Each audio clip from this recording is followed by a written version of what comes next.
This video examines the landmark Supreme Court ruling in Acharon versus People, which clarifies the distinction between the denial of financial support and the inability to provide it under the Anti-Violence Against Women and Their Children Act.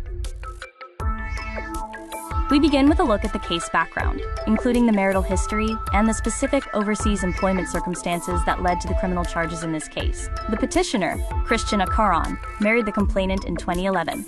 After taking a loan for employment in Brunei, he initially sent remittances, but eventually stopped. The complainant later filed a charge under Section 5I of RA 9262, claiming mental and emotional anguish due to the denial of financial support.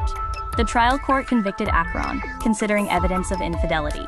The Court of Appeals affirmed the conviction, characterizing the refusal to provide support as economic abuse. However, the Supreme Court identified a flaw. The lower courts conflated civil non-payment with criminal psychological violence. In its analysis, the Supreme Court deconstructed the requirements for criminal intent and clarified the vital distinction between civil liability and criminal punishment. The court emphasized that Section 5I is a crime mala in se, meaning specific intent must be proven.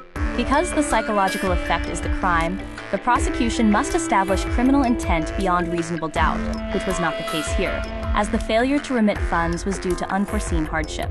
To secure a conviction under Section 5I, 4 elements must be met: a protected victim, a legal obligation to provide support, a willful denial of that support, and a specific intent to cause mental or emotional anguish.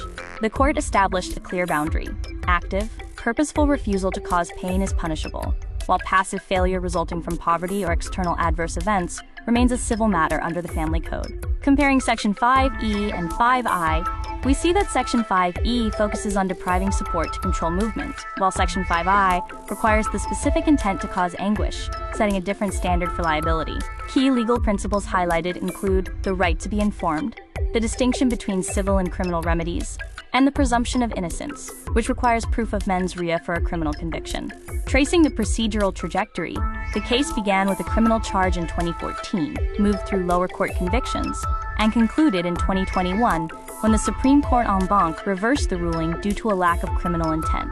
Ultimately, the court affirmed that RA 9262 does not penalize poverty.